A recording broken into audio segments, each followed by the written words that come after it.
QTV భక్తి ఛానల్కి స్వాగతం.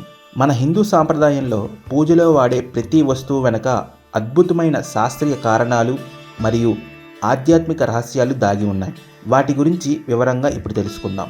మొదటగా తులసి. తులసిని మొక్కల రాణి అని పిలుస్తారు. తులసిని లక్ష్మీ స్వరూపంగా కూడా భావిస్తాం.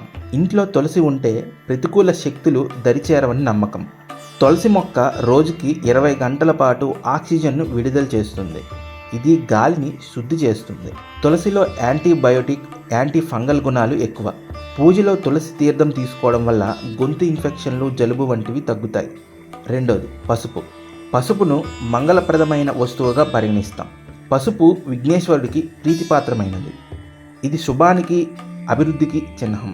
పసుపు ఒక అద్భుతమైన క్రిమిసంహారిణి.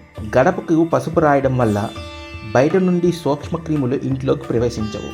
పూజలోని పసుపును ఒంటికి రాసుకోవడం వల్ల చర్మ వ్యాధులు రావు. ఇక మూడోది కుంకుమ.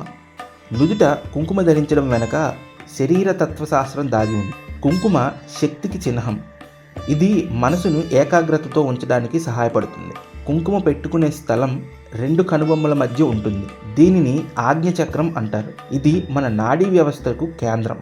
కుంకుమను పసుపు, నిమ్మరసం, స్ఫటిక పొడి కలిపి తయారు చేస్తారు. దీనిని వేలితో ఒత్తిడి చేస్తూ నుదుటిన పెట్టుకోవడం వల్ల ఆ ప్రాంతంలో రక్త ప్రసరణ మెరుగుపడి మనసు ప్రశాంతంగా ఉంటుంది. ఆ కనుబొమ్మల మధ్య ఒత్తిడి పెరిగి జ్ఞాపక శక్తి పెరుగుతుంది. మానసిక ఒత్తిడి తగ్గుతుందని పరిశోధనలు చెబుతున్నాయి. మన పూర్వీకులు పూజ అనే పేరుతో ఈ వస్తువులను వాడటం అలవాటు చేయడం వెనుక ముఖ్య ఉద్దేశం మన ఆరోగ్యాన్ని కాపాడడం మరియు పర్యావరణాన్ని రక్షించడం, శుద్ధి చేయడం. భక్తితో పాటు ఈ శాస్త్రీయ కోణాన్ని అర్థం చేసుకుంటే మన సాంప్రదాయాలపై గౌరవం మరింత పెరుగుతుంది.